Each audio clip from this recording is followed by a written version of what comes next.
Okay, today we are going to be brewing, I'm going to be brewing my very first IPA. That's a recipe that I came up with. It's called East Meets West IPA, and it has, let me see, about 6¼ pounds, or 5 pounds of American 2-row, half a pound of carapils, and a half a pound of honey malt.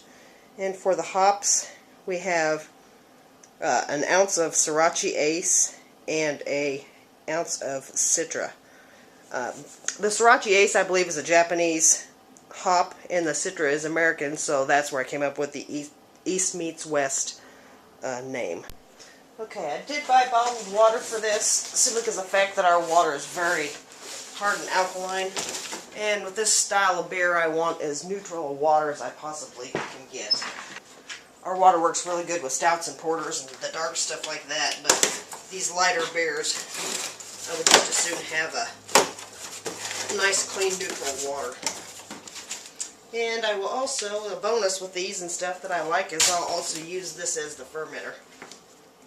So I've been using these for, you all been watching me for a while now. It's probably been a couple of years. And I've never had a problem with infection or anything else, so. And I did order corks and stuff to fit these. This is 4 gallons, so I'm going to put the whole entire 4 gallons in here. So there we go. And we will save this for our fermenter. And what I did with this stick is I've actually put notches on here, and you can see where the water level is on there. So I got 4 gallons. So that's what I use that for. That way you kind of have an idea exactly how many gallons it is you're dealing with. And just in case you're worried, I have cracked the door open because I am brewing in here because it's colder than a well digger's ass outside. So I did buy myself one of the digital thermometers with the probe. So, cool. That way I can actually set that inside there and everything whenever I'm going, putting that lid on there, and I can actually set a minimum and maximum on the temperature as well. And we will get into the mash temperature and all that stuff when we get a little farther into the video. I'm going to put something in the bottom up here. And this is just a steam basket. I cut the legs off.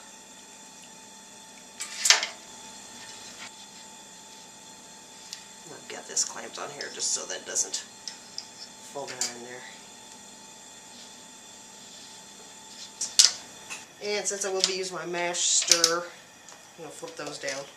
And as soon as this gets up to my target temperature and stuff, I've set this at as 168 because I am going to mash this a little bit higher because I want a little bit higher ABV on that. So we shall be back when that reaches temperature. So now I'm just going to mash in my grains. This is like a half an ounce of Simpson's caramel. Just used up the last of that. 1 pound of honey malt.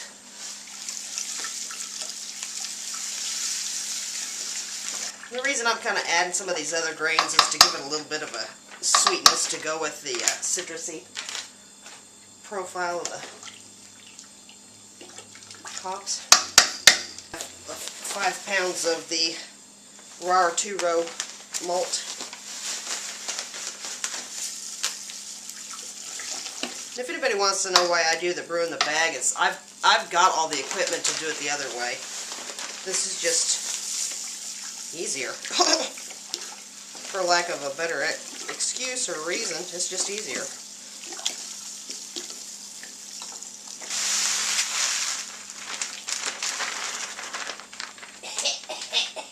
Dust.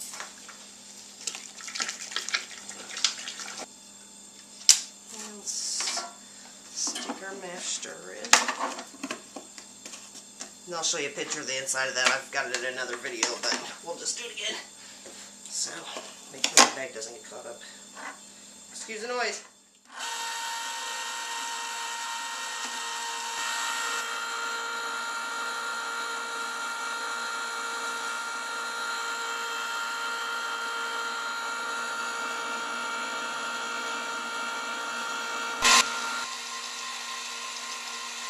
Okay, we've been mashing for an hour, so now I'm going to go ahead and raise the temperature up to 170 for about 10 minutes for mash out.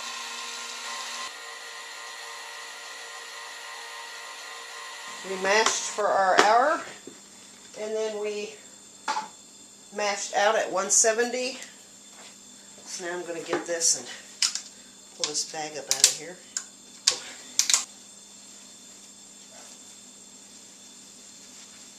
And since I am out of grains, I'll probably be using this to mix some more of my spit grain dog treats.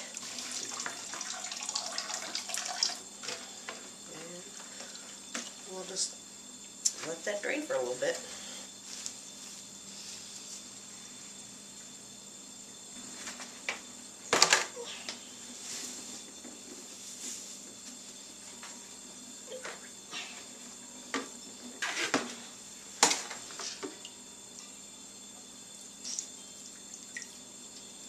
Our little stick that we had.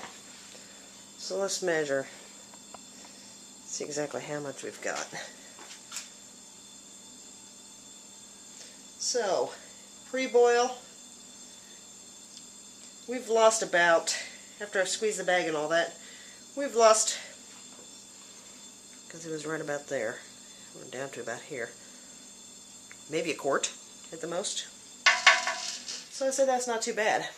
So then now that I know how much my grain bill is and how much I've lost, then I can kind of figure, I don't need this anymore, figure exactly what my absorption rate is on that. Timer just went off. I'm going to put these, most of these in here for, got 10 minutes left, so I'm going to put in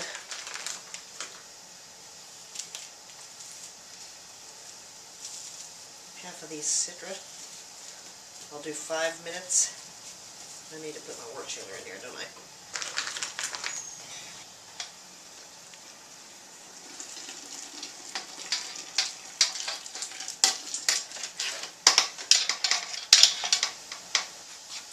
Okay, I'll need half of this, so.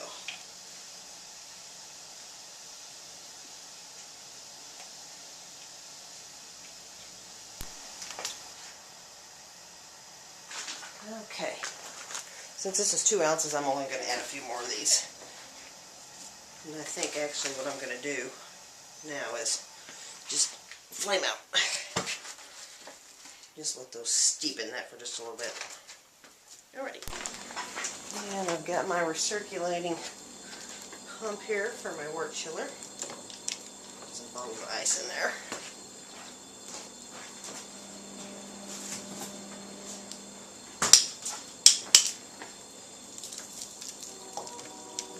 Let that go for a while. So since I'm trying to figure my efficiency, we're going to have a hydrometer sample.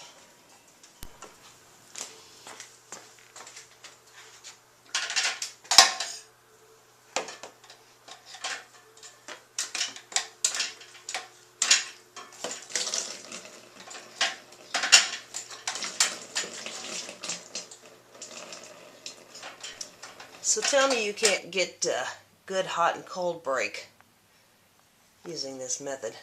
Look at that.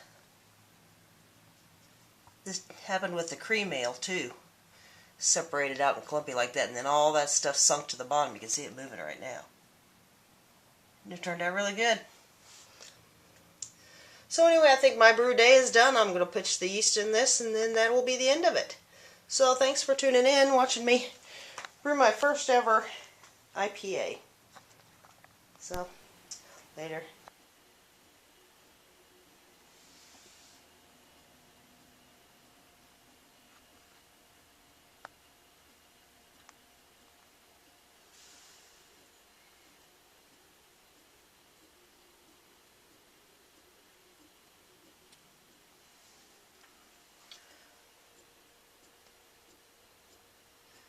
We have active fermentation. This smells almost like honey, kind of a brown sugary honey hoppy smell to it. It smells really, really good. Especially stick your nose right over the top of that. It smells really good. So I said, US 05 is doing its thing, so got good active fermentation. You can cold break jumping up and down inside of there, so that was a good one. So yeah, we'll see how this turns out. So like I said, it does smell really good, so that's my East Meets West IPA.